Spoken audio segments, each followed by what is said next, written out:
Welcome, survivors, burnout community, and those just interested.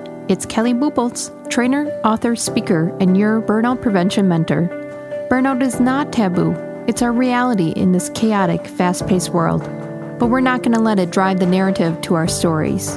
We're going to do something about it, so let's dig in.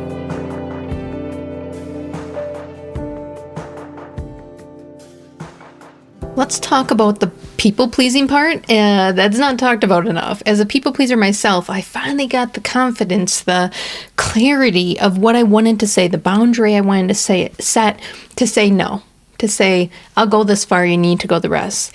But what I didn't realize is how much people will debate that, how they will negotiate that boundary. And then I had another hurdle to overcome, not just establishing the boundary and how to say no, but how do I rebuttal that? Because what I want to do is just go back to my comfort zone of saying yes, because I'm a people pleaser.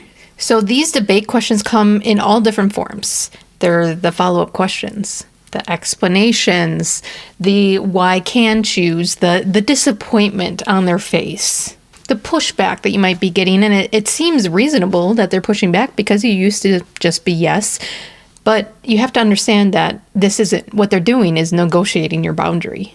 So what I found is the first hurdle was establishing a boundary. How do you say it? How do you script that out where you're overcoming your people-pleasing tendencies? But then the next hurdle was holding those boundaries, holding my nose under pressure. Because when people start to debate me, I feel like maybe I shouldn't have set that boundary. Maybe I'm in the wrong and that I should be more flexible. I should be more helpful. I should be moving things around to smooth things over. But that wasn't the whole point of setting the boundary, the no, in the first place. So what I have to realize is my nervous system is used to the people pleasing, the just go with it, just do it. But I'm resetting my energy. I'm reclaiming it. So I need to stick with that no, because I know it's reasonable. That's why I set this boundary. So when I hear things like, can't you just do it this once? I don't understand why you can't just do this.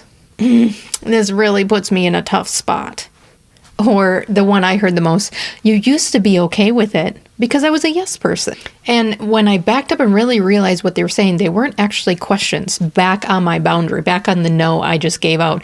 It was an attempt to reopen the door, to go back to the way things were. And so I would over-communicate back to them, and I would bring more context to the situation, more over-apologizing, more emotion or justification. And that wasn't solving the problem either.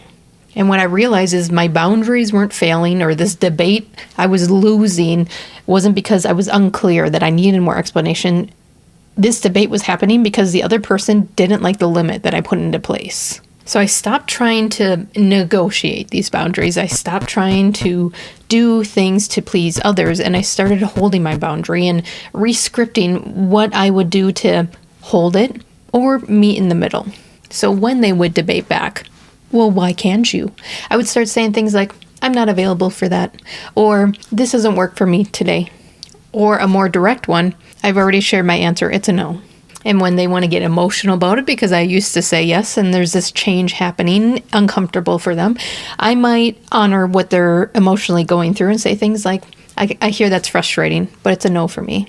Or acknowledging where I'm at, being a little vulnerable in my reclaiming of energy, and say something like, I need to keep my answer. I'm establishing boundaries right now so I can focus on this priority. And interestingly enough, when I talk to other leaders about establishing boundaries in their teams and using this type of language, they also feel the need to over-explain. And we have to stop having paragraphs of negotiating these boundaries and be okay with one-sentence answers. And if it's bringing a clear direction of where you're going, where you're stopping, where your boundary is, silence, it isn't rude. It's containment of the situation. We waste a lot of energy with debating and the back and forth. If you are being reasonable about the situation, about your capacity and honoring it, boundaries may feel unsafe and uncomfortable because you're not used to it, but that doesn't mean it is unsafe. If anything, you're doing things that will prove to your nervous system that you're safe because you're honoring that capacity limit.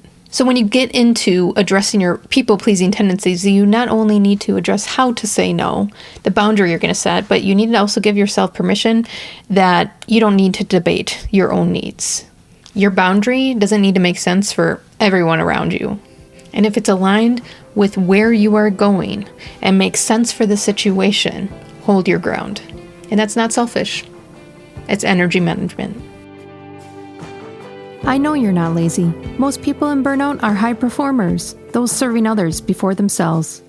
Don't discount this step today, the action in which you focus on your self-growth. Piecing together the puzzle is half the journey. Rediscovering yourself, energy, and establishing new habits is the other. Do not underestimate the untapped inner strength inside you. Explore more resources on my website to move from zombie mode back to liveliness. See you soon.